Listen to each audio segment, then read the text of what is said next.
लहानपणापासून त्यांच्या पालकांनी त्याच्याकडे जास्त जबाबदार लक्ष दिलं पाहिजे. पालकांनी एकच मुलगा आहे, पाहिजे ते त्याची लाड करणं. त्यामुळे तो लहानपणापासून हट्टीन मला मागेल ती गोष्ट मिळते सहजासहजी. ही मुलांच्या मध्ये एक मानसिकता निर्माण झालेली आहे. बर पालकांच्या पासूनच त्याची सुरुवात केली पाहिजे की म्हणजे अशा काही गोष्टी झाल्या नाही पालकांच्याकडून. पालकांच्याकडून अतिशय लाड आणि आम्हाला मिळालं नव्हतं म्हणून आमच्या मुलांना मिळालं पाहिजे, ही जी एक वृत्ती आहे पालकांची, ही कुठेतरी घातक ठरते मुलांसाठी. जय हिंद जय भारत. आज गोटखिंडी या ठिकाणी आलेलो आहे आणि माझ्याबरोबर विनय पाटील सर आहेत, जे MCVC Maharashtra high school junior college जे मराठा बोर्डिंग हाऊस आहे त्या बोर्डिंग हाऊसचे MCVCचे प्रमुख आहेत. तर आज सरांच्या जवळ ह्यासाठी आलेलो आहे की या गोटखिंडी गावाला स्वातंत्र्यापूर्वीचा इतिहास फार मोठा आहे आणि स्वातंत्र्याची सुरुवात ज्यावेळी झाली त्यावेळी काही गुप्त मिटिंगा व्हायच्या, त्या गुप्त मिटिंगा सुद्धा यांच्या वाड्यात झालेल्या आहेत. असा यांचा 200 वर्षापूर्वीचा अभयीचा वाडा म्हणून फेमस वाडा होता, बरोबर ना सर? तर आज सरांच्या जवळ आलेलो आहे. सरांच्या बरोबर आज जे गप्पा मारणार आहे हे सर म्हणजे शिक्षक आहे. एक शिक्षक काय करतो की नुसतं मुलांना शिकवतो आणि आपलं निवांत जीवन जगतो असं बऱ्यापैकी आहे. मी पण शिक्षक आहे, पण हे शिक्षक असे आहेत की सेंद्रिय शेती करतात, स्वतः शेतीमध्ये राबतात, त्याचबरोबर वेगवेगळ्या पद्धतीचं सायंटिफिक दृष्ट्या शेती कशी करायची ह्या दृष्टीने सुद्धा ते काम करतात. आणि यांच्या वारसा जो आहे ते पूर्वीपासून चालत आलेला वारसा आहे, तोच पुढे चालण्याचा प्रयत्न करतात. म्हणजे यांचा मुलगा सुद्धा शेतामध्ये राबत्याला मी स्वतः बघतोय. ही फार मोठी गोष्ट आहे. तर आजच्या पिढीने ही गरज आहे की हे शिकणं, यांचं ऐकणं आणि हे बघणं गरजेचं आहे. तर आज सरांजवळ आलेलं आहे, सरांच्याकडून इतिहास जाणून घ्यायचा आहे. सर नमस्कार. सर थोडासा तुमचा परिचय सांगा. सर मी विनय गजानन पाटील, मुक्काम पोस्ट गोटखिंडी, तालुका वाळवा, जिल्हा सांगली. बरोबर. तुम्ही जेव्हा लहान असताना तुमच्या घरात शिक्षणाची आवड म्हणा ही कशा पद्धतीने तुम्हाला निर्माण झाली? कारण काय याचं? वडील शिकलेले होते का? वडील माझे जुनी 7वी शिकलेले होते. बरोबर. माझे चुलते स्वर्गीय DB पाटील सर, शिक्षण तज्ञ म्हणून त्यांना ओळखलं जातं संपूर्ण बरोबर महाराष्ट्रामध्ये. ते शिक्षणानिमित्त गोटखिंडी सोडून बाहेर गेले, वाळव्याला गेले. बरोबर. आणि क्रांतीवीर नागनाथांना नायकुडे यांनी त्यांना एक हुशार चुनचुनीत मुलगा म्हणून त्यांना कोल्हापूरच्या श्री प्रिन्स शिवाजी मराठा बोर्डिंग हाऊसमध्ये दाखल केलं. चुलत्यांना नागनाथांना. बरोबर. आणि त्यानंतर मग त्यांचा तिथून शिक्षणाच्या माध्यमातून कायापालट झाला. ते प्रिन्स शिवाजी मराठा बोर्डिंग हाऊसमध्ये राहून शिकले. राजाराम कॉलेजचे विद्यार्थी होते.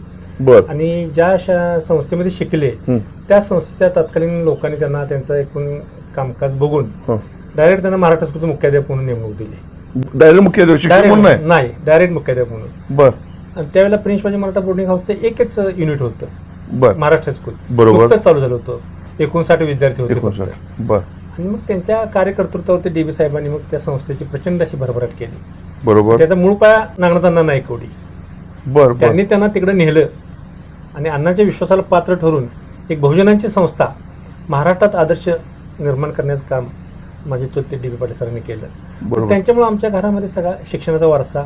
वडील जुनी 7वी होते, त्यांनाही प्राथमिक शिक्षकाची नोकरी आली होती, परंतु दोघंही मुलं बाहेर नको असं आजोबांचं पाटील म्हणलं जरा थोडंसं गावाला शेती बघायला पाहिजे, शेतीत राहायला पाहिजे. त्यामुळे मग वडिलांना शेती, वडिलांनी सुद्धा शेती म्हणजे DB पाटील सर कसे शेती शिक्षण विषयामध्ये महाराष्ट्रामध्ये नावाचे, तसे माझे वडील कृषी क्षेत्रामध्ये. त्यांनी सुद्धा मुख्यमंत्री शरद पवार PCI जनरल राज्यपाल असताना त्यांनी कृषी भूषण, त्यांना एक आदर्श शेतकरी म्हणून पुरस्कार मिळाला त्या काळात 1994ला. काय सांगताय? बर बर बर. दोघाही बंधूंनी जे क्षेत्र निवडलं त्या क्षेत्रात ते टॉपला गेले. मग स्वातंत्र्यापूर्वी तुमच्या वाड्यामध्ये म्हणतात की मिटिंगा व्हायच्या नागनाथांना वगैरे? माझ्या वडिलांचे सख्खे चुलत भाऊ गणपती दादा, सगळ्यात मोठ्या वडिलांच्या सगळ्यात मोठ्या चुलत्यांचे ते मुलगे होते गणपती दादा. बरोबर. ते क्रांतीवीर नागनाथांच्या बरोबर स्वातंत्र्य चळवळीमध्ये सहभागी होते. आणि मग त्या स्वातंत्र्यपूर्व कालावधीमध्ये बऱ्याच वेळा गुप्त मिटिंग आमच्या आबाईच्या वाड्यामध्ये होत असतात. तुमच्या वाड्यामध्ये होत असतात. एक तर प्रसंग असा घडला की वाड्याला इंग्रजांचा वेढा पडला सैनिकांचा. बर बर. आणि आमच्या वाड्यात एक दिंडी दरवाजा आहे, म्हणजे छोटासा असा पाठीमागच्या साईडनं एक शेताकडे जाण्यासाठी स्त्रिया वगैरे त्या दरवाजातून बाहेर जायच्या. मेन दरवाजातून पूर्वी स्त्रिया अशा येत नव्हत्या. बरोबर. मग दिंडी दरवाजातून नागनाथांना साडी नेसवून, डोक्यावरती बुट्टी देऊन, त्याच्यावरती जेवणाची भांडी डबे घेऊन, लुगडं नेसून, साडी म्हणजे लुगडं नेसून त्या बायकांच्या ओळखीतून अण्णांना बाहेर काढलं होतं. असा सत्य घडलेला इतिहास आहे. बरोबर. मग तुम्हाला कधी तुमच्या त्या चुलत्यांचं सानिध्य भेटले का हो सर? हो, जे स्वातंत्र्य हो, सैनिक हो, होते हो, ते. हो. मग त्यांनी एखादा काही किस्सा सांगितलेला आहे, कधी आठवण आहे का हो सर? बऱ्याच काही गोष्टी म्हणजे मी लहानपासून 1980 पासून मी बोर्डिंगच्या निमित्ताने मग बाहेर गेला बोर्डिंगला चालू बरं. होतो. मग ते कधी वारले चुलते ते तुमचे? साधारणपणे एक 90. 90च्या आसपास वारले असतील. म्हणजे बऱ्यापैकी म्हणजे तुम्ही बाहेरच हो, होतो त्या हो, पिरियडमध्ये. मग नागनाथ अण्णांचं ज्यावेळी तुम्हाला सानिध्य भेटलं त्यावेळी काय काय त्यांच्याकडून शिकायला मिळालं हो नागनाथ अण्णांचं सानिध्य? अण्णांच्याकडे शिकायचं म्हणजे काय, अण्णा चालते बोलते विद्यापीठ होते. नागनाथ अण्णा हा, शेतकरी शेतमजूर ह्या लोकांचे ते दैवत होते, एवढं सांगतो. ते गरिबांच्या विषयी अतिशय कळवळ अण्णांना, अतिशय. म्हणजे ह्या त्यांचं नंतरच्या कालावधीमध्ये त्यांचं असं मत झालं की खऱ्या अर्थानं भारताला स्वातंत्र्य मिळालं नाही जोपर्यंत राबणारा कष्टकरी जनतेच्या शेवटच्या माणसाला जोपर्यंत ह्या सगळ्या सुविधा मिळत नाहीत चांगल्या पद्धतीने जगण्याच्या, तोपर्यंत खरं स्वातंत्र्य मला वाटत नाही. अण्णांचं मत होतं. खूप चळवळी केली, तुम्ही ऐकलं का हो त्यांच्या तोंडून असं बोलले भरपूर वेळा. नागनाथ अण्णांचं? नागनाथांचा खूप मला सहवास मिळाला. नागनाथ अण्णांच्या आई क्रांतीवीरा लक्ष्मी नायकोडे यांचा सहवास मिळाला, कारण ते आमचे त्यांच्या पूर्वीपासूनचे घरगुती संबंध. बर अण्णांचे. आणि वैभव काका मी बोर्डिंगला room partner Shri Prince Shivaji Maratha boarding हाऊसला. बर बर बर. आणि त्यामुळे त्यांचं जाणं येणं आईंचं अण्णा बोर्डिंगमध्ये येत नव्हते तेव्हा अण्णा बोर्डिंगचे विद्यार्थीच. हो. येत होते? श्री प्रिन्स शिवाजी मराठा बोर्डिंग हाऊसचे अण्णा विद्यार्थी, तिथून त्यांची चळवळ सुरू झाली स्वातंत्र्य संग्राम. बरोबर. पण ज्यावेळेला वैभव काका आम्ही जेव्हा राहायला तिथं होतो त्या मुलगा म्हणून किंवा असं येत नव्हतं. अण्णा खरं कुटुंबासाठी जगलेच नाहीत, अण्णा समाजासाठी जगले. पण क्रांतीवीर आई यायच्या, फडक्यातनी भाकरी चपात्या काय काय गोळ्यातनं आणायच्या आणि आम्हाला मुलांना बसून असं वैभवती आम्ही सगळे बसायचं आणि एकत्र जेवण. खरं म्हणजे खूप खूप दानत त्या माणसांची, खूप गरीबाची कळवळ. मग असं काय म्हणजे तिथे बसल्यानंतर तुम्हाला कधी असं त्यांची आठवण काय कधी आहे का त्यांनी बोललेलं की बाळांनो चांगला अभ्यास करा वगैरे असतात ते काय सांगायचं कधी? सांगत असतच की म्हणजे हो अगदी. वैभव काकांचा काय लाड करायचे वगैरे असं काय? लाड सगळ्यांच्याच करायच्या, त्या काकांचाच असा काय नाही. सगळी त्या कुटुंबाचं एक वैशिष्ट्य, सगळे समान. माझं तुझं असं काही नव्हतं त्यांचं. म्हणजे भाकरी आणली की सगळ्याची एक एक प्रत्येकाला सगळं. हो. क्या बात क्या बात. मग अण्णा तुम्ही म्हणलं आले नाहीत वैभव काकांना भेटायला तुम्ही बोर्डिंगला? अण्णांनी स्वतःला पूर्ण झोकून दिलं होतं. कारखान्याची त्याच दरम्यान स्थापना झालेली होती. अण्णा आमदार होते. अण्णांच्या आटपाडीचे पाणी परिषदा, आटपाडी तिकडं दुष्काळ भागाला पाणी नेण्याच्या अनुषंगाने चळवळी चालू होत्या. त्यामुळे अण्णांच्या वेळ नसायचा त्यांना. म्हणजे कुटुंबाकडे अण्णांनी कधी बघितलंच नाही. एकदा देशाचं स्वातंत्र्य मिळवणं आणि स्वातंत्र्य मिळाल्यानंतर गोरगरीब जनतेला सगळ्या पाणी कसे मिळेल, अन्न कसे मिळेल, चांगला उसाला दर कसा मिळेल, त्यांचं जीवनमान कसं सुधारेल, शेतकऱ्यांचं, शेतमजुरांचं, ऊस तोडणी कामगारांचं, ह्यासाठी अण्णांनी सगळं आयुष्य द्यायचं. बरोबर. मग ज्यावेळी अण्णांच्या सानिध्यात तुम्ही भाषणाला वगैरे ऐकायला जायचं बरोबर? अण्णांची जात होतं ना. त्या अण्णांच्या भाषणामध्ये असं काय त्यांनी काही अशा काही गोष्टी सांगायची ज्या स्मरणात आहेत तुमच्या? अशा अण्णांची भाषणं आम्ही ऐकली म्हणजे एक तर अण्णा आमदारकीला उभा राहिले होते त्यावेळेला ऐकलेली होती. मग माझ्या मते 1985 आसपास असेल, त्यावेळी लहानच होतो पण जात होतो अण्णांच्या सभांना वगैरे जात होतो. मला आठवतंय 1974च्या आसपास असेल की त्यावेळेला साधारण मी एक 6 वर्षाचा असेल, 75च्या वेळेला. त्यावेळेला माझ्या वडिलांनी बापूंनी मला सायकलून वाळव्याला नेलेलं आठवतो, पुढच्या नळीवरती बसून. आणि वाळव्यामध्ये किसान शिक्षण संस्था शाळा आहे, त्याच्या पुढे ग्राउंड आहे. त्या ग्राउंडवरती नागनाथ अण्णा आणखी क्रांतिसिंह नाना पाटील यांचं काहीतरी मेळाव्याच्या समोर असं काहीतरी भाषण होतं, मला आठवतंय. त्या दोन्ही विभूतींना मी तिथं बघितलेलं, अजूनही मला तसंच डोळ्यापुढे दिसतंय. ते एवढं लहानपणामधली स्मृती मला अजून आहे. मग नाना पाटलांचं भाषण तुम्ही ऐकलं हो? क्रांतिसिंह नाना पाटलांचं मला म्हणजे ते उभारले तिथं होते, बसले, ते सगळंच आठवते, पण प्रत्यक्ष काय बोलले ते नाही आठवत. त्यावेळी लहान वय असल्यामुळं. मग अण्णा ज्यावेळी स्वातंत्र्य सैनिक म्हणून काम केलं, प्रतिकूल परिस्थिती आपल्या विरोधात होती, कारण सर्व लोक आपल्या इंग्रजांच्या बाजूने होती म्हणा, आपली लोक इंग्रजी बाजूने होती, तरी सुद्धा स्वातंत्र्य सैनिक म्हणून काम करताना त्यांना आलेल्या अडचणी वगैरे ह्या भयानक होत्या. त्यांचं कधी विश्लेषण केलं का हो त्यांनी? त्याने स्वतःहून फारसे काय सांगत नसत नव्हते त्यांना. केव्हा तर बोलायचे पण स्वतः असं काही फारसं स्वतःचं काय सांगत नव्हते. मी काय केलं त्यांना बऱ्याच वेळा आत्मचरित्र लिहा वगैरे म्हणून, पण त्यांचा तो पिंड नव्हता स्वतःचा उदो करून घेण्याचा. काम फक्त काम, अजिबात काम नाही, स्वतःचा उदो करून घ्यायचा त्यांचा पिंड नव्हता. त्यांच्यावरती फार कमी संशोधन केलं लोकांनी, पण त्यांना खूप म्हणजे बोलतं करण्यासाठी खूप प्रयास पडले. आणि फारसे स्वतःबद्दल सांगत नव्हते पूर्वीच, कारण त्याला ते आवडायचं नाही. आवडायचं इन द सेन्स म्हणजे स्वतःच हे करून घ्यायचं नाही, उदो करून घेणं किंवा स्वतःचे फार हे नव्हतं आवडत त्यांना. बरोबर. सर एक म्हणजे आमच्या क्रांतिसिंह नागनाथ नायकुडे यांच्या आई आल्या होत्या गोष्टीला, फडक्यात पैसे बांधून दिलं होतं आणि पडलं हो, होतं काय काय होतं. झालं असं एक पुस्तक मी वाचला होतं, किस्सा. होतं. त्यावेळेला काय एक न्यू बिल्डिंग म्हणून एक इमारत होती शिवाजी इथं. त्याच्या आसपास सगळं भात असायचं आणि पूर्ण ते शेती? पूर्ण शेती होती. मग तुम्ही केली का कधी शेती? केली की आम्ही ते बाबूराव वाळवेकर वगैरे शिपाई होते त्यांच्याबरोबर महाराष्ट्राची बैल होती बैलगाडी होती. त्या बैलांचा एक लाकडी नांगर असायचा. बर. ते चिखलगुट्टा करायचा म्हणजे चिखल तयार करायचा आणि त्यात भाताची रोपं लावायची. मग तर आम्ही बोर्डाचे विद्यार्थी त्याच्यात वैभव काकांचं काम केलं का? काका पण असायचे तेव्हा सगळेच मुलं म्हणजे कसं होतं म्हणजे विद्यार्थी दशेमध्ये सब 12% त्यामुळे कुणाला कोण मोठा छोटा असं काही नव्हतंच ना. करायचं. मूळचा घरचा संस्कार शेतीचा होता ना. बरोबर. तेव्हा त्याचं काय वाटायचं म्हणणं नाही त्याच्यात. बरं. आणि त्यावेळेला असंच काय जेवण आणलेलं जेवलं की त्याचं फडकच झाडायचं आणि पाठवून द्यायचं. आणि वैभव काकांनी त्यावेळेला पैसे गावून मागितले होते तर ते घरातले त्या जेवणात बांधून दिले होते. आणि तरी 4 दिवसाला पैसे नाही मिळाले तर काकांनी निवड केलं की पैसे का पडले तर ते म्हणजे जेवणाच्या ह्याच्यात बांधून दिले होते. मग ते आता फडकं झाडलेलं ते कुठं भातात पडलं टाकलेलं होतं तिथं फडकं टाकलं होतं ते झाडल्या त्यातून पडले असतील. आम्ही 2-3 मित्रांनी जवळजवळ 2 दिवस शोधल्यानंतर ते भाताचे एका ठोंबात ते सापडले पैसे. त्या म्हणजे खऱ्या कष्टाचे पैसे त्यामुळे सापडले. म्हणजे हे आठवण आहे. आठवण आहे खूप म्हणजे. मग सर तुम्ही प्रिन्स शिवाजी मराठा बोर्डिंग मध्ये आता शिकला बरोबर?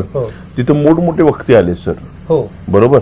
आता तुम्ही तिथे विद्यार्थी दशेमध्ये असताना वक्ते जेव्हा यायचे ते तुम्ही भाषण पुन्हा कोणाची आवडली सर? कोणामध्ये आठवणीत असणारी भाषण आहेत सर? आता ते गांधी मैदानाला लागूनच आहे लागून होती ती. आता जिथं महाराष्ट्र स्कूलचं म्हणजे गर्ल्स हायस्कूल संस्थेचं तिथं ती 2 मजली इमारत होती. बरं. आणि खिडकीतून वरच्या मजल्यावरती विद्यार्थ्यांचे 10 खोल्या होत्या. पाठीमागं बघितलं की सगळं गांधी मैदान दिसायचं. बरोबर. आणि तिथं जे कोल्हापूरमध्ये कुठल्याही माध्यमातून जे भाषण सभा व्हायच्या त्या शक्यतो गांधी मैदानावरती व्हायच्या. बरोबर. कारण मोठं मैदान होतं. त्या ठिकाणी इंदिरा गांधी आल्या होत्या, यशवंतराव चव्हाण आले होते, बाळासाहेब ठाकरे आले होते. मग यशवंतराव चव्हाण बघितलं तुम्ही? हो यशवंतराव चव्हाण बघितलंय मी. यशवंतराव चव्हाण वसंतदादा त्यांना येतो त्यांचे दोघांची भाषण ऐकले. यशवंतराव चव्हाणचं भाषण ऐकलंय मी. मग तुमचं वय आता 58? आता 58. म्हणजे अजून तरुण वाटतं म्हणून म्हटलं मी परवा जो म्हटलं तुम्हाला आता रिटायर व्हायला आलेत सर. नाही कसं आहे बोर्डिंग माझ्या आयुष्यात मला खूप काही देऊन गेलंय. श्री प्रिन्स शिवाजी मराठा बोर्डिंग खूप म्हणजे मी दुसरी माताच म्हणतो बोर्डिंगला. बरोबर. म्हणजे ते बोर्डिंग होतं म्हणून आम्ही जे का आता घडलो ते बोर्डिंगचं सगळं आशीर्वाद आहे. कारण एक शाहू महाराजांचा विचार आणि तिथं काम करणारे प्रत्येक व्यक्ती बोर्डिंगमध्ये काम करणारे हे शाहू महाराजांच्या विचारानं काम करत गेले. नागनाथ अण्णांच्या सारखी माणसं होती तिथं, बाळासाहेब देसाईंसारखी माणसं होती. बाळासाहेब देसाईंना पण मी बघितलेलं आहे. ते बोर्डिंगचे लोकनेते बाळासाहेब देसाई ते बोर्डिंगचे अध्यक्ष होते. 1980च्या जनरल बोर्डला आले होते तेव्हा मी 9वीत होतो. तर त्यांना असं हाताला धरून मी बोर्डिंगच्या पायऱ्या चढलेलं मला आठवते तिथं. खूप अशी लोक एच टी अपरा साहेब असतील, साहेब हो एच टी अपरा साहेब, एस एन नलोडे काका होते, सकाराम बापू खराडे होते, निगडे साहेब होते, जी एन भोसले साहेब होते, जे डी बी पाटील साहेबांच्या बरोबर पी जी माने साहेब होते. हे अनेक पंधारे साहेब होते, वसंतराव पंधारे साहेब होते, अशी जाधव वकील साहेब म्हणून एक होते. प्रचंड असे. सर तुम्ही जेव्हा यशवंतराव चव्हाण साहेबांचं भाषण तुम्ही ऐकलं त्या भाषणामध्ये असं विशेष काय होतं हो सर? तुम्ही काय असं म्हणजे त्यांच्या भाषणाची काय लकब असायची? लकब म्हणजे साधारणपणे बहुजन समाजाविषयीचा कळवळा त्यांच्या भाषणातून जाणवत होता. ते पण स्वातंत्र्य सैनिक यशवंतराव चव्हाण. बरोबर. मग त्यांचं म्हणजे कशा पद्धतीने एखादी आठवण आहे का एखाद्या भाषणाचे बोलतेले वगैरे वर्ड्स ऐकलेले एखादी? नाही आठवत मला. बरोबर. मग वसंतदादा पाटलांचं एखादं भाषण ते दोघांचे एकत्रच ऐकलेलं मी तेवढंच. मग तुम्ही सर एकदा दादा कुठे कोल्हापूरला आले होते 1989ला आणि भाषण गांधी मैदानाला झालं होतं ते ऐकलं होतं का? दादा कुठे फेमस भाषण लय गाजलं होतं बघा. भरपूर काय काय शिव्या बिव्या दिल्या होत्या दादा कुठे ते पण भाषण झालेले आहेत. बरोबर. तुम्ही जे गोविंदराव पानसरे म्हणा वगैरे ह्यांचं ऐकलं का भाषण? अण्णांचं ऐकलंय की पानसरे अण्णांचं बरेच वेळा ऐकलं. पण सर मला आता हा विषय बोलायचा नाही. हा विषय एखाद्या माणसाबरोबर मत व्यक्त करणं हे चुकीचं आहे कारण का ती माणसं आता हयात नाही यायचं. पण तरी पण त्यांचं मी एक पुस्तक वाचतोय शिवाजी कोण होता एक शब्द आहे. मग शिवाजी महाराजांच्या मध्ये एकेरी उल्लेख मग ती वाचताना मला सुद्धा थोडं कटकलं सर. पण त्यांचं जे लिखाण होतं त्यात तर एकेरी उल्लेख असायचा. याच्याबद्दल तुमचं मत काय हो सर? बऱ्याच जणांचा तो गैरसमज होतोय. मी ते पुस्तक वाचलेलं आहे. देवाला पण आवाजाव बोलवतो नाही, देवाला बोलवत नाही, आईला बोलवतो आवाजाव पण नाही, आवाजातूनच बोलवतो आईला पण. जिथं देव किंवा आई हे जर स्थान शिवाजी महाराजांना ते देत असतील त्यामुळे आवाजावरून बोलायचा संबंध येतोय कुठं? बरोबर. मी पण मुलाखत घेताना एखाद्या पहिल्यांदा आरातून बोलवतो त्याचं लोकांना वाटतं मी आरातून बोलवतोय पण ऍक्च्युअली त्याच्या पाठीमागचा भाव पानसरे अण्णा शिवाजी महाराजांना दैवत समजत होते. हे स्वतः तुम्ही ऐकलेले हो ते हो तोंडून. हो हो हो हो. आणि हा शब्द सुद्धा त्यांनीच बोललेले होय. शब्द आहे ना होय, होय, होय. की सर तुम्ही आडतून का बोलला म्हणून. तर त्यावेळी त्यांनी सांगितलं "बाबा, मी देवाला आवाजावून हा, बोलतो, कुणी मीच असं नाही, कुणी देवाला, कुणीही व्यक्ती देवाला आवाजावूनच बोलून." आरोतुर देवाला अरे देवाच म्हणतात ना, हे देवा हे एकेरी देवा, बोलवतो. हो, बरोबर. आईला आपण एकेरी बोलवतो. बरोबर. त्यामुळे त्या ते- पंक्ती जर नेऊन बसवली एकेरी बोललो नाही याचा अर्थ काय त्याचा म्हणजे अपमान करणं अशातला भाग नाही. नाही. भावना महत्वाची तुमची त्याच्या पाठीमागची. ओके ओके बरोबर. सर तुम्ही प्रिन्स शिवाजी मराठा बोर्डिंगला शिकला बरोबर, आणि तिथंच तुम्ही आता सर्व्हिसला लागला बरोबर. सर्व्हिसला लागला कसा काय योगायोग असा, म्हणजे तिथं म्हणजे शिक्षण पूर्ण झालं तुम्हाला ती संस्थेमध्ये सर्व्हिसला लागला, त्यामुळे तुम्हाला एक वेगळी ऊर्जा मिळते का हो सर तिथं मुलांना म्हणजे ज्या शिक्षण संस्थेमध्ये शिकलो, हा. जिथलं मी अन्न खाल्लं, हं, त्या संस्थेची सेवा करायची संधी मिळाली कुणाला आनंद होणारच. बरोबर सर. पण मग मी ऑटोमोबाईल इंजिनिअरिंग पूर्ण झाल्या मला DB तुमचं engineering झालंय? हो. बर. DB पाटील साहेब माझ्या चुलत्याने म्हणले आता इथं एक जागा रिकामी आहे तर करतोस का बर आमदानीच्या. ठीक आहे म्हणजे तुम्ही सांगत असाल तर थांबतो करतो.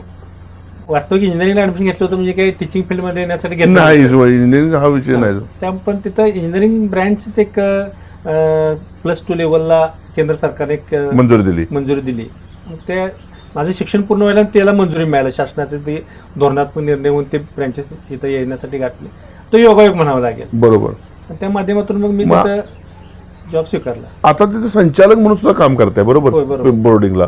मग हे करत असताना एक तुमच्या चुलत्यांची आठवण म्हणला, वडिलांचे संस्कार म्हणा, चुलत्यांचे संस्कार म्हणा, किंवा स्वातंत्र्यापूर्वीचा काही इतिहास तुमच्या घराशी लागून आहे, ते काम करायला एक वेगळी ऊर्जा मिळते का हो सर 100%. संचालक म्हणून काम? कारण मी विद्यार्थी दशेपासून हा. बोर्डिंगमध्ये ज्यांनी काम केलेलं आहे त्या विभूतीनं सगळं बघितलेलं आहे. मगाशी तुम्ही त्यांची नावं घेतली बरोबर.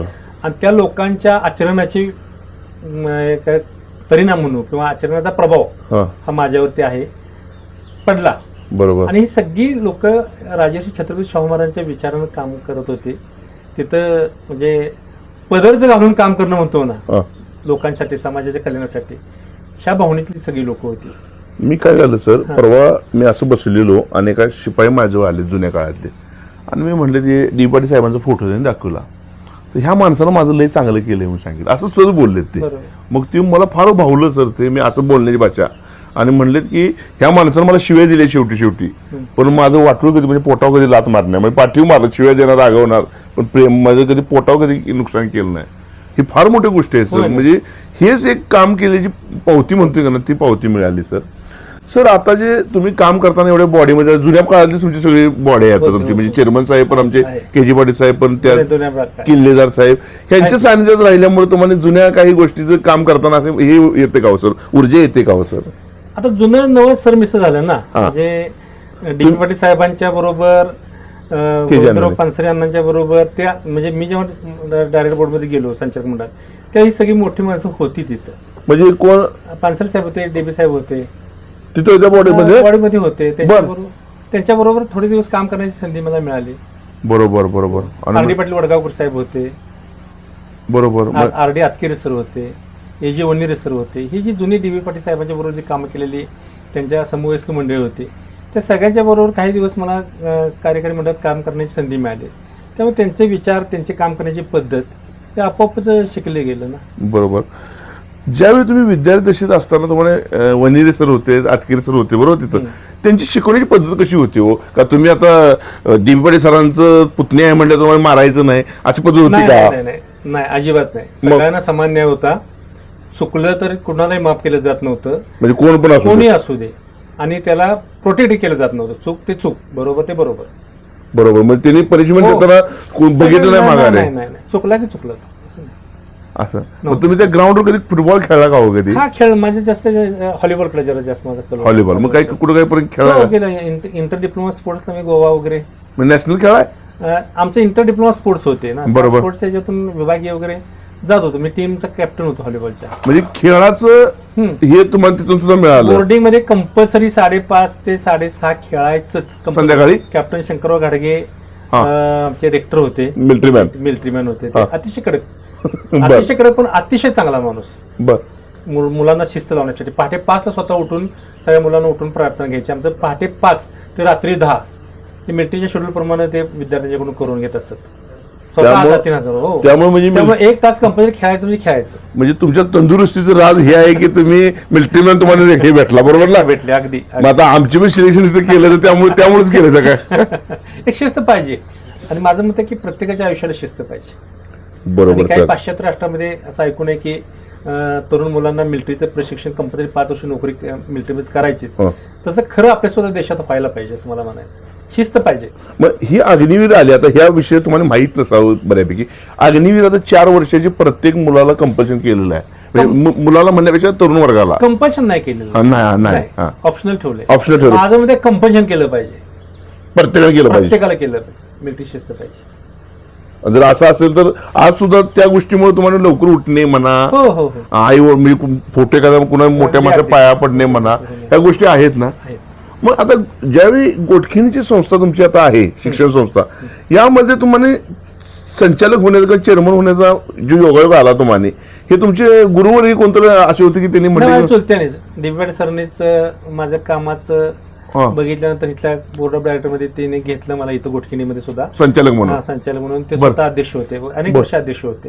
गोटखिनी शिक्षण प्रसारक मंडळी 1953 भारत ज्यावेळेला 1947 स्वातंत्र्य झाला, त्यानंतर क्रांतीवीर नागनाथ अण्णा, त्यानंतर आमचे माझे ज्येष्ठ चुलते मगाशी ज्यांचा उल्लेख केला गणपती दादा, गोटखिनीतले परत बाळकरे म्हणजे हे होते वयस्कर लोक, जोशी सर होते. अशा सगळ्या 3-4 लोकांनी मिळून हे वाळव्या किसान शिक्षण संस्था, गोटखिंडी शाळा, आणखी भादरोडीला शिक्षणाची सोय केली. बरोबर.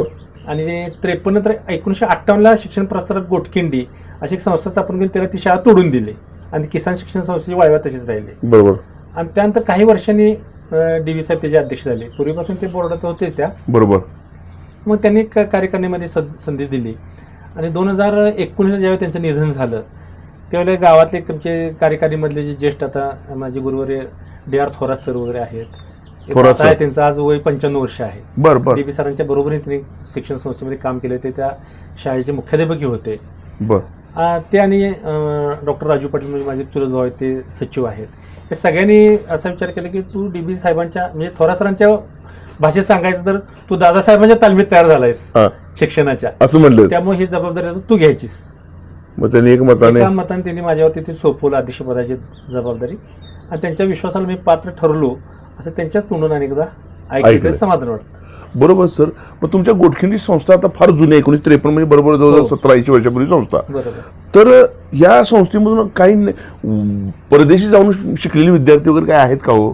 आहेत, थोडेफार आहेत. परदेशी आहेत, वेगवेगळ्या क्षेत्रामध्ये आहेत. म्हणजे राजकारणापासून सगळ्या क्षेत्रात आहेत. अरे वा, म्हणजे गेलेले आहेत विद्यार्थी. आता जी नवीन जनरेशन आहे सर, पहिली माणसं जी त्यांनी ठरवलं एखादी गोष्ट करायची 100% करणार, अशा लोकांच्या सानिध्यात तुमचं जीवन गेलंय बऱ्यापैकी. आताचं जनरेशन आणि पहिल्या जनरेशन मध्ये काय फरक वाटतो का हो सर तुम्हाला? खूप फरक आहे. फरक आहे म्हणजे आताच्या जनरेशन मध्ये एक चंचलपणा जास्त आहे. बर.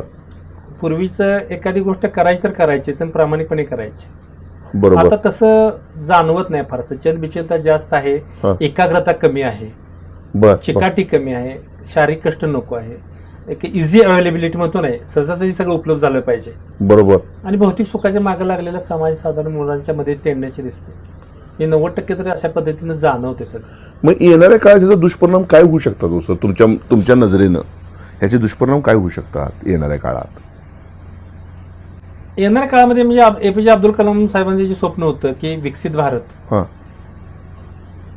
तर ते जरा पुढे ढकलायला लागलं असं मला वाटतंय. ते स्वप्न काय सांगताय? हो, मला तर वैयक्तिक माझं मत आहे. म्हणजे मुलांचं त्या कंट्रोल राहिलेलं नाही. आणि एकूणच राज्यकर्त्यांची विश्वासार्हता गमवलं असल्यामुळे समाजाकडून आपण अपेक्षा करू शकत नाही. बरोबर. आज विचारधारा सर्वच पक्षांची संपलेली आहे. बरोबर. पूर्वी ठराविक पक्षांच्या ठराविक विचारधारा होत्या. बरोबर. आणि कुठल्याही आमिषाला बळी न पडता बळी पडून ते कुठली विचारधारा सोडत नव्हते. आज काय विचारधारा? त्यामुळं लोकांच्या ते झालं. आज पदधारा म्हणतो, पद मिळाले की विचार संपले. बरोबर. मग सर न्यू जनरेशनची आता जनरेशन आहे, आता ते तर झालं, पण ते जनरेशन भविष्यात जर भारतात हा जागतिक महासत्ता बनवायचा असेल शक्तिशाली देश बनवायचा असेल तर कशा पद्धतीने ट्रीट केलं पाहिजे, राहिली पाहिजे मुलं सर? तुमचं काय मत आहे ॲज अ शिक्षक म्हणून? एक कष्टाला पर्याय नाही. कोणत्याही क्षेत्रात ते जाऊ देत, हं, कष्ट केलं पाहिजे. बरं. म्हणजे ते शिक्षणाच्या क्षेत्रात जाऊ देत, शेतीच्या क्षेत्रात जाऊ देत, औद्योगिक क्षेत्रात जाऊ देत, प्रामाणिक कष्ट करणे याला पर्याय नाही. सहजासहजी इझी अवेलेबिलिटी जी आहे, सहजासहजी उपलब्धता आणि भौतिक सुखाच्या मागं लागून मृगजळासारखं पळणं हे बंद केलं पाहिजे. वास्तव काय आहे बघून प्रत्येक तरुणानं पुढचं पाऊल टाकलं पाहिजे. वास्तवाचा स्वीकार केला पाहिजे. बरोबर. आणि एक रिस्पेक्ट म्हणतो, गुरूंचा आदर म्हणा, ह्या गोष्टी थोडं आता कट व्हायला लागल्यात, म्हणजे मुलं जरा विसरायला लागलेत. ते काय माहितीये का, सोशल मीडियाच्या माध्यमातून पाश्चात्य संस्कृतीचं नको ते डोळ्यावरती कानावरती येते आपल्या, त्यामुळे आपण आपली संस्कृती विसरायला लागलो. बरोबर बरोबर. आज बघा, गणपतीचा महोत्सव असू दे, शिवजयंती असू दे, त्याच्यामध्ये दैवत ही बाजूलाच राहतात आणि नुसता दंगा आणि आपण बघतो डोळ्यानं, म्हणजे सहन होत नाही. इथपर्यंत सगळ्या गोष्टी ह्या तरुण. मग मुलांच्यात सहनशीलता आलेली नाही. बरोबर सर. ही येण्यासाठी मुलांनी काय करावं सर? तुमचं काय मत आहे सर? ती मुलांनी काय करावं सहनशीलता येण्यासाठी? एक आता कसं आहे, प्रत्येक कुटुंबामध्ये साधारणपणे एखादं दुसरं अपत्य आहे. लहानपणापासून त्यांच्या पालकांनी त्याच्याकडे जास्त जबाबदार लक्ष दिलं पाहिजे. पालकांनी एकच मुलगा आहे, पाहिजे ते त्याची लाड करणं, त्यामुळे तो लहानपणापासून हट्टीन मला मागेल ती गोष्ट मिळते सहजासहजी, ही मुलांच्या मध्ये एक मानसिकता निर्माण झालेली आहे. पालकांच्या पासूनच त्याची सुरुवात केली पाहिजे, की म्हणजे अशा काही गोष्टी झाल्या नाही पालकांच्याकडून. अतिशय लाड आणि आम्हाला मिळालं नव्हतं म्हणून आमच्या मुलांना मिळालं पाहिजे, ही जी एक वृत्ती आहे पालकांची, ही कुठेतरी घातक ठरते मुलांसाठी. बरोबर. हे नकार पचवायची सवय लहानपणापासून त्यांना लागत नाही. पूर्वी तुम्ही आम्ही लहान असताना सहजाची आपल्याला काही मिळायचंच नाही. 10 वेळा नाही म्हटल्यानंतर 11 वेळा कुठेतरी मिळायचं आपल्याला. बरोबर. आता तसं होत नाही ना. मग तुमच्या संग असं घडलं का हो सर कधी, की तुम्ही एखादी गोष्ट मागितली तुम्हाला अनेक वेळा, लहानपणी अनेक वेळा घडलेलं आहे? वडील तर तुमचे सदन होते, जे गरजेचं नाही ते मला मिळायचं नाही. असं झालंय? बरं, मला फटाकडे सुद्धा उडवायला देत नव्हते फारसे. फटाकडे उडवायला देत नव्हते, रंगपंचमीचे रंग खेळायला जास्त देत नव्हते, लिमिटेड सगळं, अजिबात नाही. बरोबर बरोबर. त्यामुळे बरोबर आहे की मग मुलांना हे एक म्हणजे आई वडिलांच्या मुलं बिघडायला, असं म्हणूया, आई वडिलांच्या अतिलाडामुळे मुलं बिघडायला लागलेत, असं माझं मत आहे. बरोबर. मग मोबाईलचं व्यसन आलेलं आहे सर. तो तर आहेच भाग. सोशल मीडियाला काहीतरी कायद्यानुसार एक ठराविक वयोमर्यादेपर्यंत ती बंदी घातली पाहिजे, जसं परदेशात आहे तशा पद्धतीची. युरोपमध्ये 16 वर्षापर्यंतच्या मुलांना मोबाईल वापरायची बंदीच घातली पाहिजे. आणि कोरोना कालावधीमध्ये मोबाईल म्हणजे एक अत्यावश्यक बाब जी झाली, तर ती त्या कालावधीपुरती ठीक होती ना, पण त्याची आता व्यसन लागलं लोकांना. ते म्हणजे मोबाईल असल्याशिवाय एक वेळ जेवाय नसेल चालेल, पण मोबाईल माझ्या जवळ पाहिजे. आज लाखो रुपये आपण मोबाईल खरेदी करण्यासाठी हजारो लाखो रुपये खर्च करतो, त्यातले किती फंक्शन आपण वापरतो? बरोबर की सर, बरोबर की. तो एक छोटा कॉम्प्युटरचा आहे, सगळा वापर होतो का आपल्याला? त्याच्यामध्ये जे काय आहे ते अगदी तज्ञ किंवा अतिशय जे संशोधनात्मक लोक आहेत त्यांच्यासाठी ठीक आहे. तुम्ही आम्ही काय करणार आहे, एक फोन घेणं, येणं, बघणं, एखादं चॅटिंग पाठवणं, इथं पण मर्यादा, कुठे एखादा फोटोशूट करणं, बाकीचे जे त्याच्यामध्ये गोष्टी आहेत त्याच्यात खरं सगळ्यांना गरज आहे का त्याची? बरोबर सर, बरोबर. आणि हे लाखभर रुपये घालायचे, 3-4 किती चांगला मोबाईल असेल तर 3-4 वर्षामध्ये तो खराब होतो. बरोबर. मग तुम्ही अमेरिकेला गुगलच्या किंवा ऍपलच्या स्टोअरला जाऊन आलाय, मेन याला आलाय, कॅलिफोर्निया, सिलिकॉन व्हॅलीला गेलोय. मग काय सर तिथे काय जाणवलं, इंडिया आणि अमेरिका ह्यात फरक काय जाणवला सर? आता फरक आणि तुलना न केलेली बरी. नाही तरी पण करायला पाहिजे, समजायला पाहिजे हो सर. आपण कुठं हे आपल्याला पण कळायला पाहिजे, कारण का गुगलचा सीओ आयटी क्षेत्रामध्ये काम करणारी मुलं 18 तास काम करत आहेत. 18 आवर्स, 18 तास. आणि त्यांना वेळेचं काळाचं अजिबात भान नाही. ते कधी पण दिवस 24 तासामधले कुठले 18 तास काम करतात, म्हणजे घड्याळ बघत नाहीत, ती 5 वाजले बघून देतच नाही त्यांना. तुम्हाला आपल्या भारतीय करन्सीमध्ये कोट्यवधी रुपये पगार द्यायचा आहे. तुमच्याकडे तुम्हाला जर मी 1 कोटी रुपये पगार देणार असेल तर तुमच्याकडून मला किमान 1.25 कोटी 1.5 कोटी मिळायला पाहिजे ना प्रॉफिट. बरोबर आहे की. हा सरळ व्यवहार आहे. त्यामुळे प्रचंड काम करून घेतात लोकांच्याकडून, सातत्याने कामात असतात. आणि नवनवीन शोध, प्रत्येक वेळेला नवीन व्हर्जन काहीतरी येते ना, ते मुलांच्या बुद्धिमत्तेचा अक्षरशः खीस काढून घेतात. बरोबर, हे तुम्ही स्वतः तिथे बघितलं आहे. मग माझा असा एक प्रश्न आहे सर, की गुगलचा सीओ सुंदर पिचाई हा इंडियन आहे. बरोबर. म्हणजे डोकं आमचं आणि मिळगत त्यांची, असं म्हणलं तर काय वावगट राहील सर? तिचे काय त्या पाठीमागे कर्नाटक गेलो पाहिजे. तिथं ज्या फॅसिलिटीज दिल्या जातात त्या आपल्या हुशार मुलांना इथं मिळतात का, तिथं जो पगार दिला जातो तो हुशार मुलांना आपल्या इथं मिळतो का, तशा पद्धतीचं इन्फ्रास्ट्रक्चर तिथं जे दिलं जातं तिथं इथं संशोधनाला जो तिथं वाव दिला जातो तो इथं मिळतो का, बरोबर हे त्याच्या पाठीमागे कारणाकडे गेलं पाहिजे. आपण नुसतंच ब्रेन ड्रेन होतोय म्हणतोय, बरोबर हुशारमुळे तिकडे जातात, पण ती जाण्यापाठीमागची कारण काय? बरं ते आज आहे का? पहिल्यापासून. पहिल्या बरीच वर्ष झालं ते आता फक्त प्रमाण वाढले त्याचं आयटीच्या. मग शिक्षण क्षेत्रामध्ये आपल्या महाराष्ट्र राज्याचे मुख्यमंत्री म्हणजे आमचे फडणवीस साहेब असून द्यात किंवा उपमुख्यमंत्री साहेब आमचे मॅडम असून द्यात, शिंदे साहेब असून द्यात, यांना तुम्ही असं काय सांगशील की त्यांनी जे कॉलेजेस आहेत जसं शिवएपी वगैरे आहे अशा कॉलेजेसमध्ये अशा काही लॅब त्यांनी ओपन कराव्या, काही इनोव्हेटिव्ह लॅब म्हणतो ज्या, आणि त्या मुलांना मोठ्यातले मोठे पॅकेजेस द्यावेत का, असं पण वाटतं का सर? आता जे NEP आलेलं आहे, हा, राष्ट्रीय शिक्षण धोरण 2020, नॅशनल एज्युकेशन पॉलिसी, त्या धोरणाच्या माध्यमातून बऱ्यापैकी बदल होतील असं वाटतंय. हा, कारण त्या ठिकाणी स्किल एज्युकेशन हा, आणि संशोधनाला वाव, हम्म, ह्या दोन गोष्टीला त्यांनी चालना दिली. आणि हॉर्टिकल एज्युकेशन सिस्टीम म्हणून, म्हणजे आपण आता पूर्वीपासून एक पद्धतीचे व्हर्टिकल जे होतं, आर्ट्सला गेला की त्यांना BS करायचं, हाच विषय घ्यायचा फॉर एक्झाम्पल, बरं, तशा पद्धतीने न करता त्याला आवडेल त्या विषयाला मध्ये थांबवून तो वेगळं शिक्षण घेऊ शकतोय. तर मुलांच्या चॉईस प्रमाणे शिक्षण घेण्याची सुविधा त्याच्यामध्ये उपलब्ध केली आहे. टप्प्याटप्प्यावर त्यांना प्रमाणपत्र देण्याची सुद्धा व्यवस्था केली आहे. पण ते प्रभावीपणे राबवलं पाहिजे.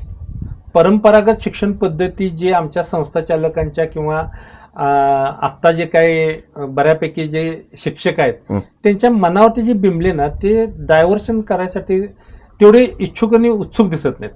बरोबर बरोबर. कारण NEP राबवायचं असेल तर तुम्हाला वास्तवाला सामोरं गेलं पाहिजे, त्या पद्धतीनं तुम्हाला सगळ्या फॅसिलिटी दिल्या पाहिजे आणि त्याच्या परिणामानं पण तुम्हाला सामोरं गेलं पाहिजे. त्या परिणामांच्या माध्यमातून थोडीशी कुठेतरी आताच्या लोकांना म्हणजे प्रतिशत त्याच्यात आहेत त्यांना थोडीशी भीती वाटते. म्हणजे पेटेंट म्हणून आता जसं मला माफ करा सर, मी जरा चायनामधलं वगैरे अमेरिकेतलं पेटेंट सिस्टम बघितली सर, तर वर्षाला लाखो पेटेंट रजिस्टर होतात अमेरिका, चायना वगैरे या एरियामध्ये, म्हणजे या देशामध्ये.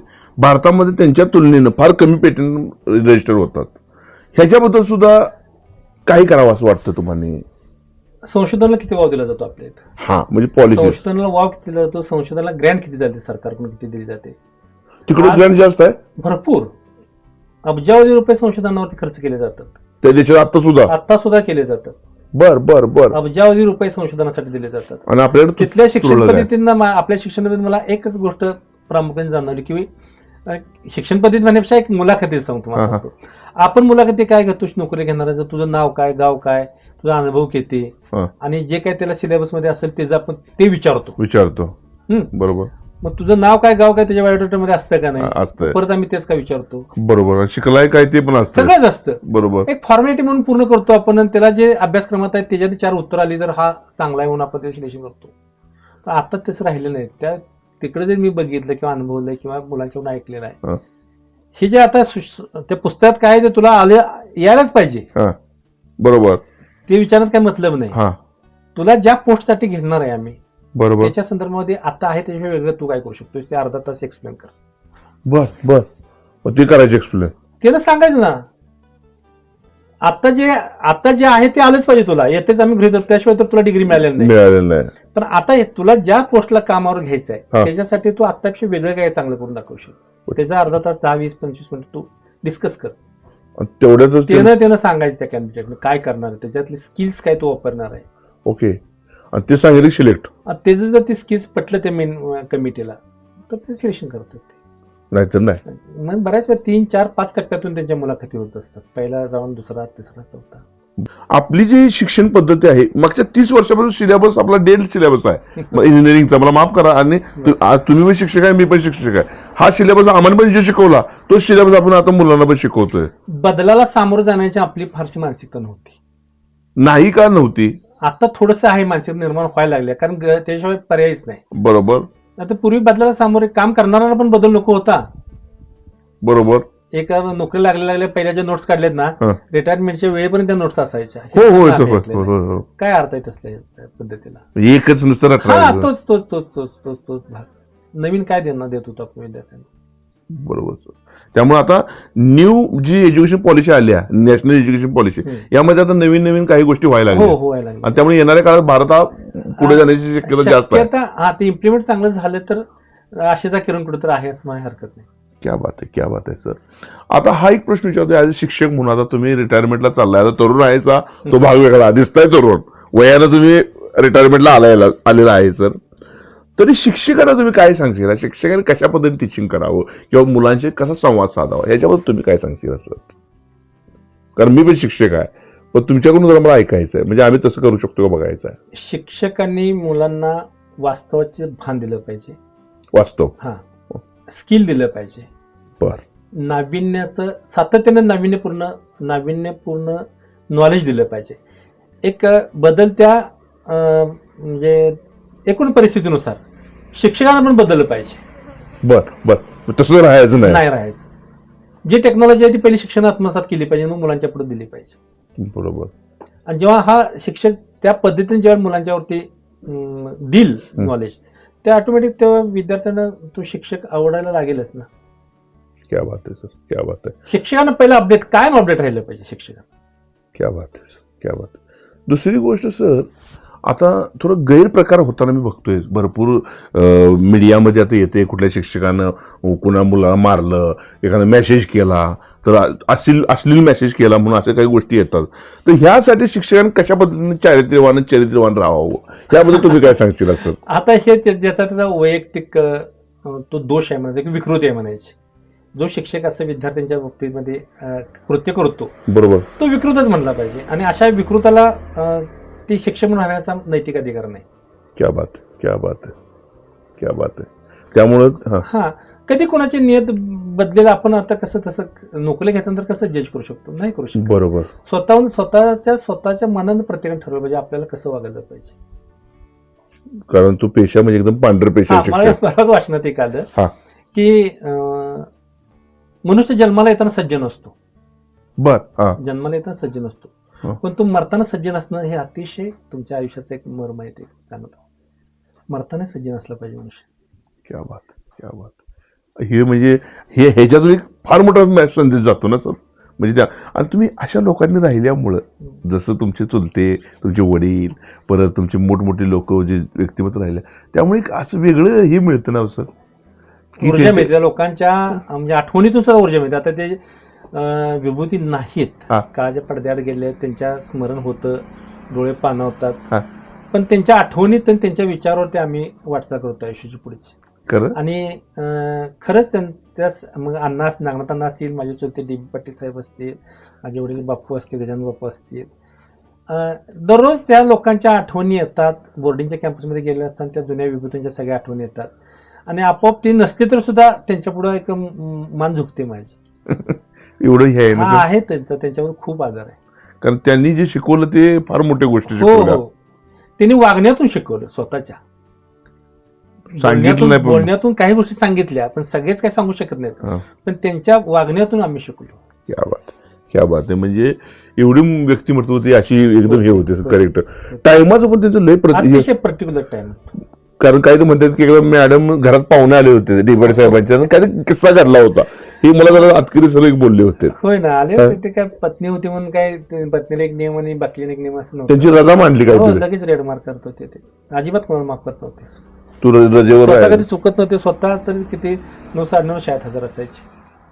संस्थेच्या कामानिमित्त कुठं मुंबईला इकडे तिकडे गेले वेगवेगळ्या शाखांच्या काय कामकाजासाठी, मी स्वतः बघितलेलं आहे.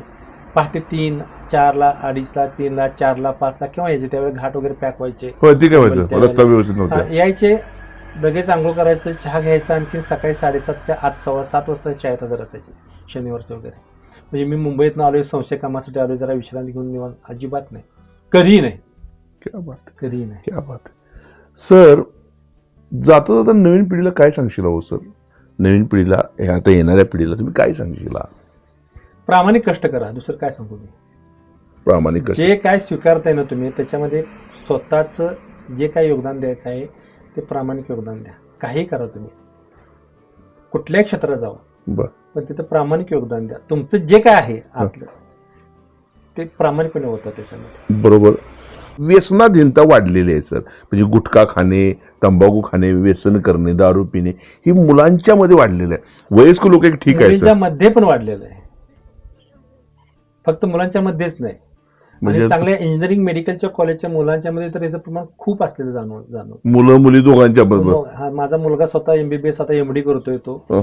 तो सांगायचा, पप्पा आम्ही पेशंट तपासणारे डॉक्टर तयार व्हायला लागलोय आणि आम्ही कुठल्या तोंडानं ह्यांना सांगायचं की तू व्यसन करू नकोस. सर माझ्या वर्गात 150 मुलं आहेत, 150 पैकी जवळजवळ 100 ते 120 मुलं स्वतः व्यसनाचे नाहीत. वास्तव आहे. नाही, हे रियालिटी आहे सर. बरोबर आहे, वास्तव आहे. ड्रगच्या आहारी गेलेले आहेत. सिगारेट तर हा भाग आता गौण झालाय. घेऊन झालं. ड्रग त्यामुळे मुलं भयंकर विचित्र अवस्था आहे. हे करायला नाही पाहिजे. नाही करायला पाहिजे. आणि तुम्ही तर आदर्श आहे. तुम्ही एक हो. तुम्हाला बघितलं तर माणसं जगणार आहेत. सगळ्याच जे प्रोफेशनल कॉलेजेस असू देत हं. किंवा आपले परंपरागत कॉलेजेस असू देत, कॉलेज जीवनातली बरीच मुलं हे व्यसनाच्या आहारी चाललेले आहेत. चाललेली दिसून येते. त्याच्यात गांभीर्यानं विचार झाला पाहिजे, समाजाने विचार केला पाहिजे, पालकांनी विचार केला पाहिजे आणि शासनानं सुद्धा त्याच्यात कडक अंमलबजावणी केली पाहिजे. मग असं तुमचं मत आहे का सर, जसं अंमली पदार्थात एखादा मुलगा गावला तर त्याच्या कठोर कारवाई होऊन जेल व्हायला पाहिजे किंवा त्याला पनिशमेंट व्हायला पाहिजे, काय कायदा करायला पाहिजे. केलं पाहिजे. कुठं तरी शेवटी वचक असल्याशिवाय सुद्धा एक प्रबोधन पण पाहिजे आणि कायद्याचा वचक पण पाहिजे. दोन्ही गोष्टी पाहिजे. कारण तुम्ही लहान असताना सर कॅन्सर झालेला माणूस हे तुम्ही क्वचित एखादा ऐकायचं ना सर, एखादा 4 वर्ष 5 वर्षात एकदा. आम्ही लहान असताना आपल्याला हॉटेलमध्ये जाणं सुद्धा गिल्टी फील व्हायचं. हो, वाईट वाटायचं. हो हो आपल्याला हॉटेलमध्ये जातोय होय होय होय त्यावेळेस सुद्धा ते गिल्टी फील व्हायचं. म्हणजे हॉटेलमध्ये जातोय म्हणजे हा बिघडलाय काय.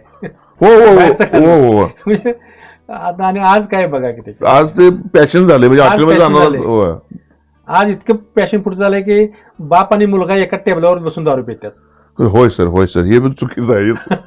म्हणजे काय कोणी आपण संस्कार करायचे मुलांच्यावर. वेस्टर्न कल्चर आलंय म्हणतोय, पण काय आलं हे ऍक्च्युली हे सगळं चुकीचं आलंय. हो, चालेल. हे नसलं पाहिजे. वेस्टर्न कल्चरमध्ये कुठेतरी मर्यादा ठेवतात आणि तिथल्या वातावरणाचा तो परिणाम आहे. अतिशय थंड वातावरण असतं. हा हा हा. अतिशय थंड तिकडचं त्यांना गरज आहे ते. त्यांना थोडीफार असेल गरज. हा. पण आपल्याकडे कशाच आहे ते गरज. आपण एक चैनी म्हणून म्हणजे वेस्टर्न कल्चर इंडियात यायला नको असं तुमचं मत आहे. म्हणजे हे खरंच आहे ते. अरे वा, ज्या भागातलं जे नैसर्गिक वातावरण असेल बरोबर त्या पद्धतीने जीवन वाचलं पाहिजे आपलं. ते करतात म्हणून आपण करणं, अनुकरण चुकीचं आहे. बरोबर. आपल्याला काय सोचतंय आणि परवडते ह्या गोष्टी बघितल्या पाहिजेत. अमेरिकेत गेल्यावर तुम्हाला भारतात जाण्याची ओढ निर्माण झाली का हो लगेच, की बाबा जाऊया भारतात, असं वाटलं का तुम्हाला? कारण आपला देश हा शेवटी मातृभूमीकडे ओढी असणारच. पण तिकडे सुद्धा ज्या काही गोष्टी आहेत शिकण्यासारख्या, बघण्यासारख्या, समजून घेण्यासारख्या, किंवा वाटतं ना आपला पण देश असं झाला असता तर बरं झालं असतं, का होत नाही असा. त्यांचं एकूण सगळे लोक नियम पाळतात, कुठेही असा दंगा करत नाहीत, किंवा मोठ्यानं बोलतही नाहीत लोक. म्हणजे माझ्यामुळे दुसऱ्याला त्रास होऊ नये याची खूप काळजी घेतात तिथं. खूप काळजी घेतात तिथं. त्यामुळे घाण करत नाहीत सार्वजनिक ठिकाणी, गोंगाट करत नाहीत, डीजे वगैरे डान्स वगैरे अजिबात नाही, तसलं काही नाही नियम.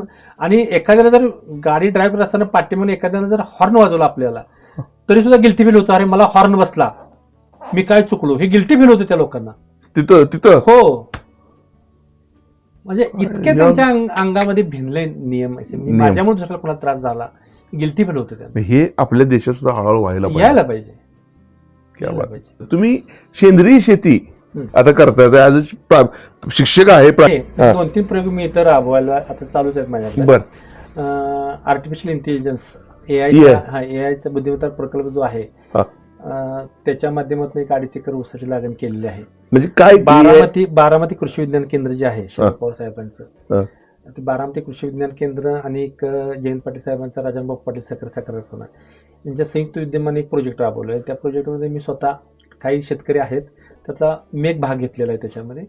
मग त्या हवामानाच्या अनुषंगाने सगळी इन्फॉर्मेशन मोबाईलवरती येते. बरोबर. खतं कुठली घालायची त्या अनुषंगाने माहिती मिळते. त्याचबरोबर पिकाला पाणी किती कमी आहे, जास्त आहे, जमिनीचं तापमान किती आहे, आर्द्रता किती आहे, ह्युमिडिटी तिथं किती आहे, वेपर प्रेशर डिफिनिटी किती आहे, स्प्रेचं टायमिंग, फवारणीचं कुठलं योग्य कुठलं अयोग्य दिवसातलं, किंवा खतं जी आपण देतो ड्रिपच्या माध्यमातून ती खतं देण्याच्या वेळा कोणत्या परफेक्ट आहेत, बर परत तुमच्या ऊस पिकावरती कुठल्या प्रकारचे किडी येण्याची शक्यता आहे किंवा आलेल्या आहेत, बरोबर. ह्या अनुषंगाने सगळं माहिती आपल्याला ते मोबाईल ॲपवरती देतं. ते कृषी म्हणून ॲप आहे त्याच्यावरती देतो. आणि आपल्या जमिनीचे ते माती परीक्षण करून जो डाटा फीड केला असतो त्या अनुषंगाने ते आपल्याला सजेस्ट करतं की आता तुमच्या पिकाला ह्याची डिफिशियन्सी आहे, हे याचा स्प्रे द्या किंवा याचं मधून हे खत सोडा. ह्या पद्धतीची माहिती देतं आणि त्या माहितीच्या अनुषंगाने आपण कार्यरत राहायचं. बरोबर. हेच यायचं मग काम. त्याचा काय फायदा व्हायला लागलाय का शेतीला तुमच्या? आता मी स्वतः बारामतीमधला तो प्रोजेक्ट बघून आलो आणि त्यामुळे मी प्रभावित झालो. तर तो होतोय, मी म्हणतोय की 20-25% उत्पादन वाढ होते. हा, पण त्याचा कसं होतं, त्या पद्धतीने आपण केलं पाहिजे. ते इन्फॉर्मेशन देते, आपण इम्प्लिमेंट केलं पाहिजे. हा हा हा हा बरोबर सगळ्यात महत्वाचं. आणि थोड्याच त्याला मर्यादाही आहेत. म्हणजे आता समजा अमक्या वेळेला तुम्ही स्प्रे द्या, त्यावेळेला स्प्रे करायसाठी माणूस उपलब्ध झाला पाहिजे. बरोबर बरोबर. थोड्याशा मर्यादा येतात, बरोबर, पण ते माहिती देण्याचं काम परफेक्ट करतात ते. म्हणजे हा एक प्रोजेक्ट आहे आपला एआयच्या अनुषंगाने. आणि दुसरा पद्मविभूषण प्राप्त आमचे डॉक्टर ज्येष्ठराज जोशी म्हणून आहेत. एक मोठे शास्त्रज्ञ ज्याने एपीजे अब्दुल कलाम साहेबांच्या बरोबर काम केलेलं आहे. त्यांचे वय आता जवळजवळ 80 पर्यंत गेलेलं आहे. त्यांनी बायोचार नावाचे एक घटक, म्हणजे जे वनस्पतींचे पाला पाचोळा फांद्यावर जे आहेत ते एका मशीनमध्ये टाकायचे आणि त्याच्यामधून कोळशाची पावडर अशी नाही, कोळशाचा चुरासा आणि ऑइल बाजूला पडतं. ते प्रोजेक्ट गणेश खिंडला त्यांनी ॲग्रिकल्चर कॉलेज पुण्याच्या तिथं त्यांनी एक मोठं मशीन बसवले देतं. तो बायोचार जो बाहेर पडतो तो पीक उत्पादनासाठी 20% उत्पादन वाढवण्यासाठी चांगला आहे असं त्यांचं प्रयोगाच्या अंती दिसून आलंय.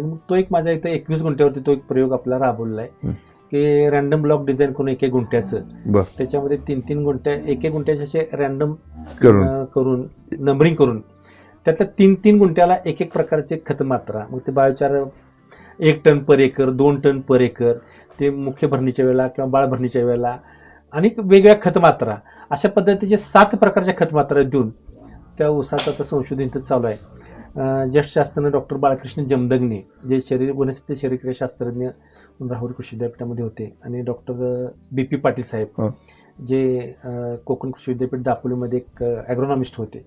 त्या 2 तज्ञांच्या मार्गदर्शनाखाली हा इथं प्रोजेक्ट आपला 21 गुंठ्याचा चालू आहे. त्याच्यासुद्धा चांगलं आहे. आता आहे म्हणजे वेगवेगळ्या प्रकारचे. आता तुमचा ऊस किती जातो सर?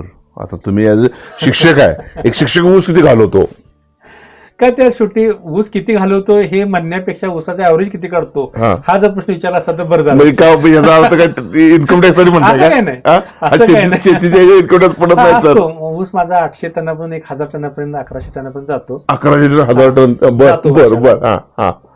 पण शेती जास्त असल्यामुळे ॲव्हरेज साधारणपणे जमिनीच्या प्रतीनुसार, कारण प्रत्येक ठिकाणी जमीन सारखी चांगली असते अशातच भाग नाही, जमिनीच्या प्रतीनुसार 60 टनापासून 100 टन. आज MCVC विभाग प्रमुख प्रिन्स शिवाजी मराठा बोर्डिंगचे आदरणीय विनय पाटील सर, ज्यांनी आपल्या पुस्तक लिहिलेलं आहे, वडिलांचं एक पुस्तक लिहिलेलंच आहे, पण यांच्यावरती सुद्धा पुस्तक 17 एप्रिलला लॉन्च होत आहे सर, प्रकाशन होत आहे. आणि सगळ्यात महत्त्वाचं त्यांच्या सहकार्याने यांचा अनुभव सांगण्याचं कार्य केलेलं आहे. आणि आज जे सरांनी सांगितलं हे फार विचार करणाऱ्या गोष्टी आहेत. आणि भविष्यात जर भारताला पुढं शक्तिशाली व्हायचं असेल तर आजच्या पिढीने सुद्धा हा विचार केला पाहिजे, शिक्षक वर्गाने विचार केला पाहिजे, आणि समाजाने विचार केला पाहिजे. सरांनी काय बोललेत आणि कशा पद्धतीने आपण काय राहिलं पाहिजे हे फार या मुलाखतीतून आपल्याला शिकायला भेटलेलं आहे. एवढंच मी सांगतो आणि सरांचा आभार मानतो की सरांनी वेळात वेळ काढून आम्हाला ही मुलाखत दिली आणि त्यामुळं नवीन पिढीला एक चांगली जागृती मिळाली. त्याबद्दल सरांचा आभार मानतो. सर नमस्कार. जय